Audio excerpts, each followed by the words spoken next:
Hi అండి, నమస్తే అందరికీ. వెల్కమ్ టు సుకన్య గార్డెన్ అండి. సుకన్య శేఖర్ అనట్లేదని చెప్పి మొన్న మధ్య ఎవరో కామెంట్ పెట్టారు. శేఖర్ గారు ఉంటేనే సుకన్య, సుకన్య ఉంటేనే శేఖర్ గారు. అయితే ఈరోజు మన గార్డెన్లో అయితే చూస్తున్నారు కదా ఫ్లవర్స్ అండి.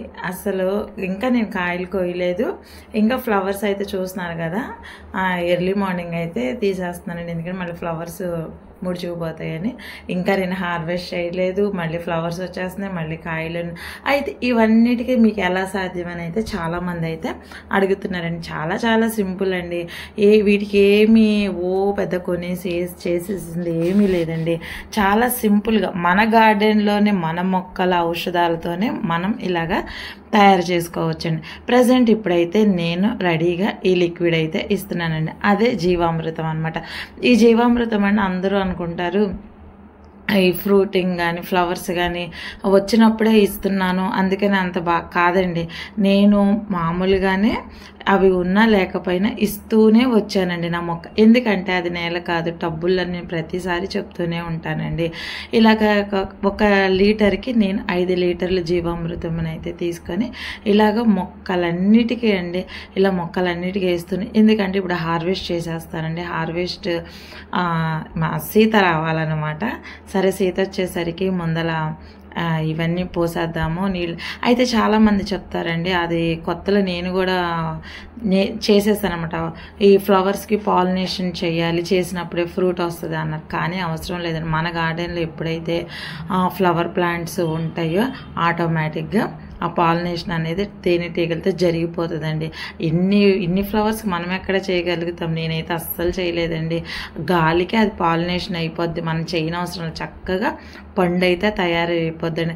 కొత్తలో అయితే చాలామంది పుప్పిడి తీయాలి, దానికి రాయాలి, పాలినేషన్ చేయాలి, పాలినేషన్ సరిగ్గా చేయకపోతే అవ్వదాని. కానండి తేనెటీగలు పాలినేషన్ చేసినా చేయకపోయినా గాలికి అనేది సగం 95% పాలినేషన్ అనేది అయితే అయిపోద్దండి.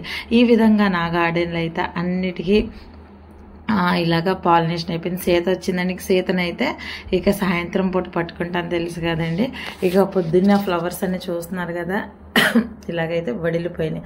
ఇంకా అక్కడ ప్లేసులో సీత అయితేనే పట్టిద్దండి. శేఖర్ గారు అయితే నువ్వు స్కూల్ నుంచి వచ్చేసరికి నాకు గ్రౌండ్ టైం అయిపోతుంది, నేను వెళ్ళిపోవాలని ఆయన వెళ్ళిపోయారండి. కానీ రోజు రోజుకి కాయలు అలాగే ఉన్నాయి. మళ్ళీ అయితే కాయలు వచ్చేసినాయి, మళ్ళీ అవి సైజు పెరగాలి కదండి. అందుకని కొంచెం సీతను బతిమలాడి నేనైతే పట్టనండి, కొంచెం సీత హార్వెస్ట్ చేయమని ఈరోజు సీతతో అయితే హార్వెస్ట్ చేశానండి. మన మొక్కలు ఇంత హెల్దీగా ఉండాలి అని అంటే ఐరన్ అనేది బాగా ఉండాలండి మన మొక్కల్లో. అంటే నిజంగానండి, ఐరన్ ఎందుకు అది ఇచ్చానంటే అటు కింద సైడ్ ఎలాడుతున్నాయి లాగడానికి. మన మొక్కల్లో ఎప్పుడైతే ఐరన్ అని ఉంటుందో ఫ్లవర్స్ అనేది బాగా వస్తుంది, కాయలు అనేది కూడా బాగా వస్తుంది. నేనైతేనండి నా డ్రాగన్కి మీరు చూసారో లేదో కానీ మన సిలోన్ బచ్చలి టబ్బుల నిండా వేసానండి. డ్రాగన్ టబ్బు చుట్టూతా సిలోన్ బచ్చలు వేసాను, మునగాకు వేసానండి. ఈ ఫుల్ ఐరన్ కానీ తర్వాత కాల్షియం కానీ మొక్క ఎదుగుదలకి కానీ ఫ్రూట్ ఎదుగుదలకి కానీ చాలా బాగా ఉంటుందండి. అంతేకాదండి, ఏదో ఒక లిక్విడ్ కానీ లేకపోతే ఫెర్టిలైజర్ కానీ జీరో వాల్యూతో మనం ఇవ్వచ్చండి. మీ గార్డెన్లో సిలోన్ బచ్చలు ఉంటుంది, టబ్బు నిండా ఎండదు, ఐరన్ ఉంటుంది. తర్వాత మునగాకు పుష్కలంగా ఉంటుంది, అది ఐరన్ ఉంటుంది, అది వేయండి.